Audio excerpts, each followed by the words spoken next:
Hi guys, this is another video by Help by Grace. This is just me being goofy.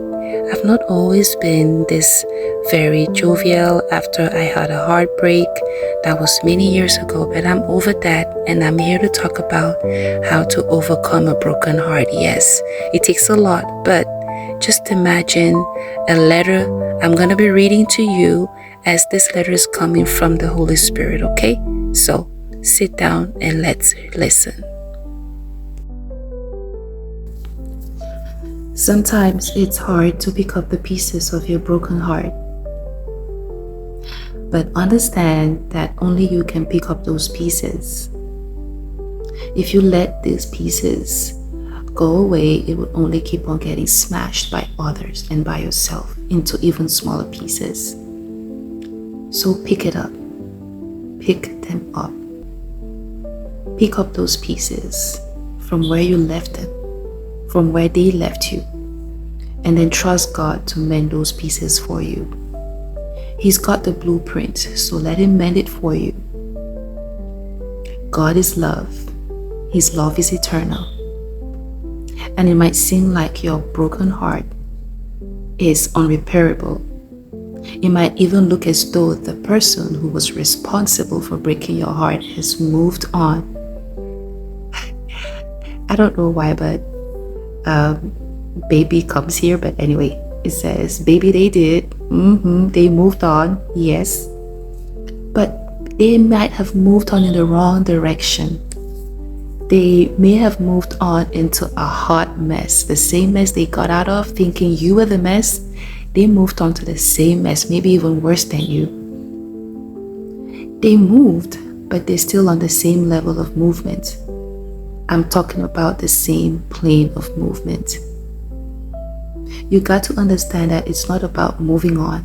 And trust me, when God eventually deals with your broken heart, you will come out even greater, stronger, wiser, with more discernment and more capacity to undertake the new things He has for you. But you will not only move on, because definitely, yes, you are going to move on from what happened in your past. You are going to move up levels. Honey, you will level up.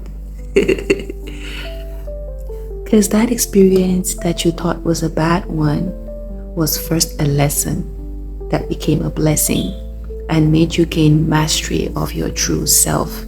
That's why sometimes I say I'm helped by grace, because this is the little ways in which the Holy Spirit speaks to me and gives me insight. And all I can do is just take a pen and paper and I just start writing them down. And I say, this is a letter from the Holy Spirit. I'm sorry I moved the camera, but hey, listen to this. It even gets better.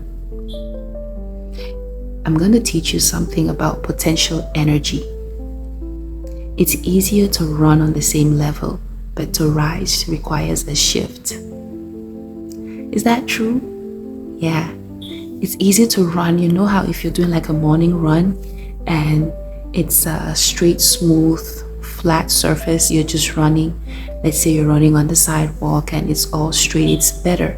But the moment you see that hill, oh my God, you start thinking, okay, I have to brace myself. Yes, because at that time, this kinetic energy is being changed into potential energy because you are rising. There is a shift, there's a gradient that you have to overcome. And so it requires that you have to buckle up. Even mentally, you have to buckle up. So it says you need to shift your spirit man. Yes, your spirit man needs to shift. Your mindset needs to shift. Your whole being needs to shift. You're not moving on the same plane anymore. Of course, we are shifting gears, baby. We are going up. We are going higher. Once we hit that target of starting to rise on that plane, on that hill, that little incline that we have to run on, we need to shift. Your spirit man, your mind, your body, your everything. And he goes on to say that, I'm talking about the Holy Spirit here, that broken heart might have just been that thing that needed to actually break your spirit and make you broken and contrite before God. Sometimes things don't just happen, they happen in order to bring us to a place of humility where God can ease Himself and bring out our true self, our true essence, because there is always a purpose in our pain. So it says that broken heart might have just been that broken and contrite heart God was looking for to exact His unwavering love and counsel, to reveal Himself, His beauty, to call you even closer to Him so that you come up hither and have your countenance changed. So you got to pick up those pieces and hand them to the author and the finisher of your faith. Hand them to your Creator. He created you. It's not the person that broke your heart that created you, huh? No. It's the person the God that created you that can mend it, because He's got the blueprint. He knows exactly where He placed your heart and what He made it with. You can't fix your heart yourself. But He doesn't just mend it. I love this part. He gives you a new heart. He creates in you a pure heart and renews the right spirit within you. So let them that broke your heart, I can't even say it right, act like they've moved on. They moved on. It's true. But you moved on. You leveled up.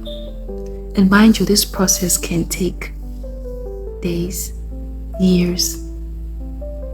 It can take a long time, because that much investment is not just gonna vanish with the puff of air. It's not a magic wand that you're gonna swing and then everything's gonna come back to normal, because we have some traits in us that are deep-seated, and unless God deals with them, we find ourselves making the same mistakes. And when I mean by mistakes, we find ourselves moving back into the same mess we just got out of. I know you're hurting right now, but give your heart to God. Give Him a try.